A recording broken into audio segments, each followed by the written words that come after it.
conversation points and talking points surrounding this Philadelphia 76ers team has continued to be around what they will do with the third overall pick. But the writing on the wall continues to be shown that the future of a fan favorite in Guerschon Yabusele very well may be in another uniform. I'm going to break down the latest new report we have regarding the Sixers' chances of keeping the journeyman, the guy they brought back from overseas this past offseason, the guy they absolutely nailed on a veteran's minimum and was a huge part of this Sixers team, although it was a very frustrating season. He was a bright spot from just about start to finish this year. So doing a dive into the latest with Guerschon Yabusele in particular, and to jump into the latest report here, do want to start off with this originally coming from the Steinline and Jake Fisher, and it says, quote, "The Sixers expect to operate near or maybe even above the second apron for the upcoming campaign," sources say, as they prepare to give Joel Embiid, Paul George, and Tyrese Maxey another shot to try and contend for a championship if they managed to appear in just 15 games, which they went 7-8 together this season.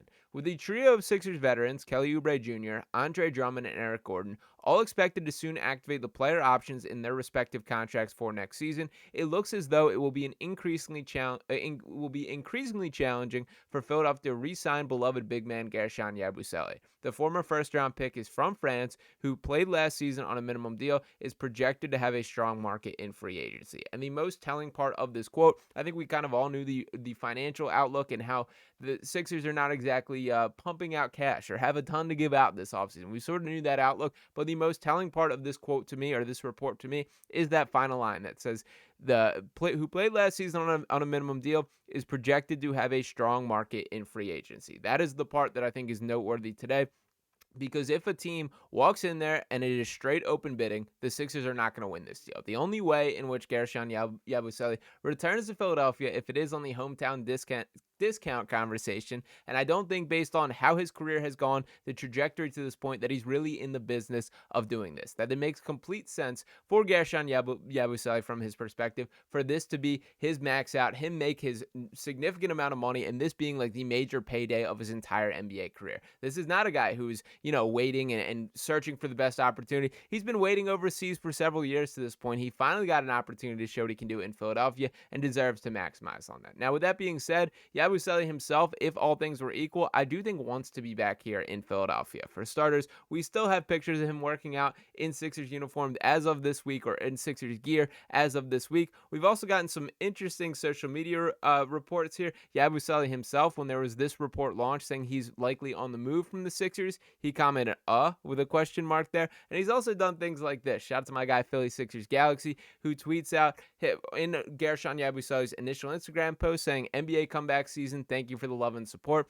Philly Sixers Galaxy dropping a "I'll see you next year," and a like from Yabu himself there. Now, all that is great. I'm happy that he loved Philadelphia. I wish that he got a better experience for what the actual season was, but I do think the reality is if it doesn't make dollars, it doesn't make sense for Guerschon. And if there is a better offer on the market, which according to this report that there will be a strong market there, the Sixers are unfortunately out of the mix. And I don't want to get the plot lost here that while I love Yabusele, while this is a guy that I wish we could have plugged and put him on other rosters through the years to go through a playoff battle with, to have him as a part of a postseason roster, it just simply may not be in the cards. And what I don't want to get lost is, as great as he was, we're still talking about a dude that in his NBA best season averaged 11 points, 5.6 rebounds, 2.1 assists, did shoot 38% from three, 50% from the field. He's a good basketball player, but not a guy probably worth shaking up the future plans to the extent to just put yourselves in a position to retain him. And sort of the complicated situation from the Sixers perspective here,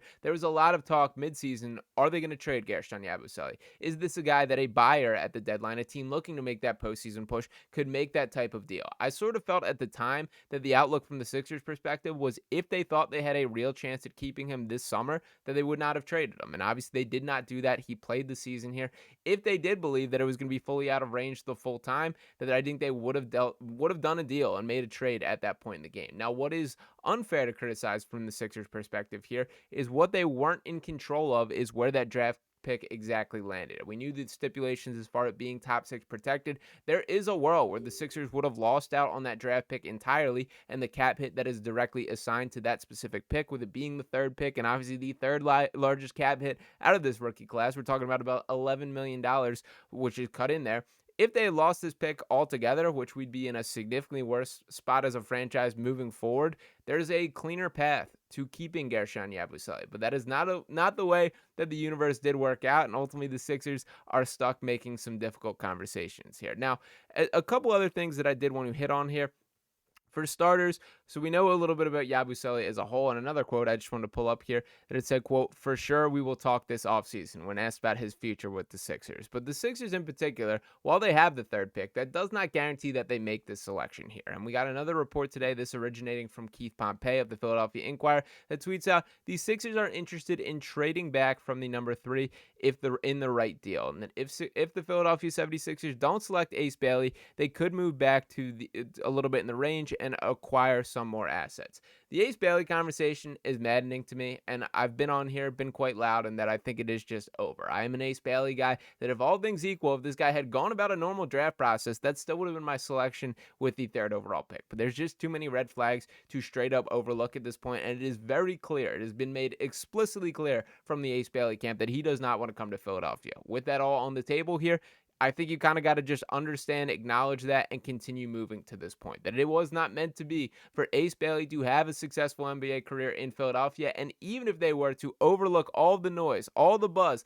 all the poor management that has led up to this point, what is the victory there? Are you just going to get an unhappy 18-year-old kid who's ready to cause trouble, as he's very clearly already shown his hand that he's willing to stir up things and do whatever it is necessary to get to his desired outcome there? I'm not here to make this a complete Ace Bailey slander video here, but the reason that I tie this into the conversation is the kind of crappy part about the Ace talks overall is it shoots the Sixers leverage in the foot here. The Sixers as a whole, I think, were very strategic and intentional since they got the 3rd overall pick of being incredibly public of, we want to make a draft pick. We're taking this 3rd overall pick. We're going to bring in a high-level player with that selection here. I think that was designed to strike up a market, to make it feel like teams had to give a grandfather offer or a significant offer to leap up to that level in the draft.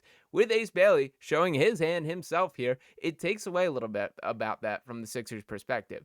Is there any NBA team in the league right now that's going to buy in and say the Sixers are still going to sit at 3 and draft Ace Bailey? Or can we just let this guy fall? If you're the Utah Jazz, if you're the Brooklyn Nets right now, you think you have to leapfrog this team to make sure you get your hands on that Rutgers star? It just does not feel like that is the case, and that is where I think this is most detrimental from the Sixers' perspective. I do think Ace Bailey leading the pre-draft campaign that he has is more harmful from the Sixers from a draft perspective than even making the selection. Now, from a draft trade perspective than even making the selection. Now, is Daryl Morey more equipped than most general managers to just stare down the barrel and still make that selection if he thinks that's the right guy? Absolutely. But I do think Daryl would 100% do that. But I also don't think we can look ourselves in the eyes and be like, is Ace Bailey for sure the guy that they should be selecting at number 3, even before all this noise that we're talking about with him canceling the workouts, with all the public stuff. He's starting out the first pitch for the Mets next week. Like, what are we doing, man? But the point being here, like, I get that Daryl would do that.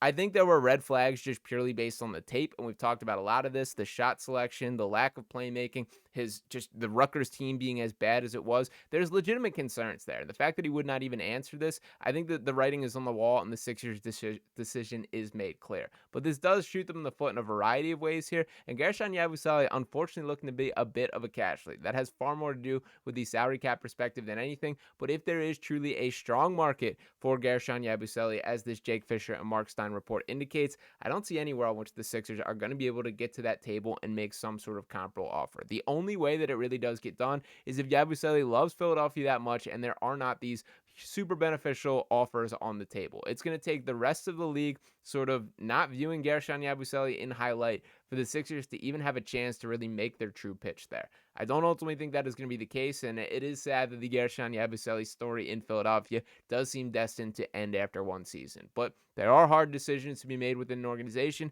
and this one has kind of been made for the Sixers for them. So we'll be wishing Yabusele the best of luck, assuming it is in another uniform there. Who knows? Stranger things have happened. Maybe there is this wild draft day trade that does shake things up, put them in a different position, but it does feel like a pretty foregone conclusion at this point that another team's going to make an offer that the Sixers simply can't match for the Frenchman there. But let me know what you guys think about all that in the comments. As always, appreciate each and every one of you guys for tuning in.